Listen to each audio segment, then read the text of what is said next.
Mary Kay Cabot, friend of the show, tweets this out just recently.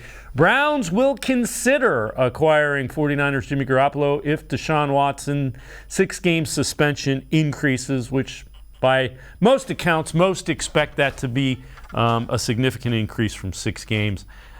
Quincy, I've talked to you enough to know you're not sold on Jimmy G here, huh?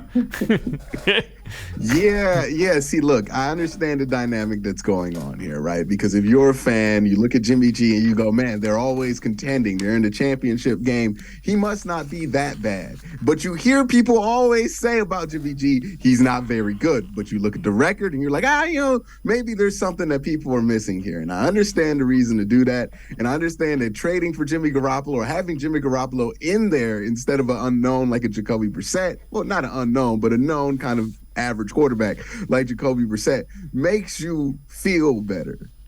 But that don't mean it is a better option, right? Like, that doesn't mean that is the option you should go with. And the thing that people are pointing out with Jimmy Garoppolo is very similar to what people were pointing out with Jared Goff. He is going down the wrong path. He is going down, not the wrong path, but he's going down the wrong trajectory, right? His play has been down. He's only gotten more injured coming off of surgery on his throwing shoulder. We don't know how that's going to affect his ability to play. He wasn't that good of a player to begin with. I mean, at any point in his career, he wasn't really that good if you look at like any of the advanced individual metrics here. And then you get to, what do you want at quarterback this year? A game manager, somebody who's not going to turn the ball over. And a lot of people think Jimmy Garoppolo is that. He's one of the most turnover-prone quarterbacks in the NFL.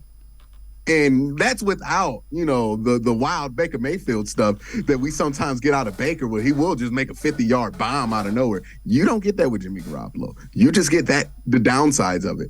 And I think that that's a player that is on the downside of his career and absent of the structure that he's always been surrounded with in San Francisco. I think, and plus that injury, I think he's going to have a significant downturn. And I mean, I don't even think he's going to be better than Jacoby Brissett, in my opinion. It'll make you feel better for a couple of weeks till you see him play.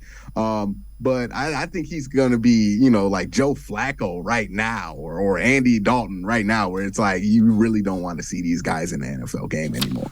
And I think that reality is coming at him faster than you look. If you look, I've said this on Twitter. I understand that he makes you feel good. It's like a 2017 car with only, 70,000 miles on it. And they're offering it like $55,000 below market value. And you're like, man, why is this car so cheap? How is this car here? It looks so shiny. And then you look at the Carfax and find out, this car was in a flood.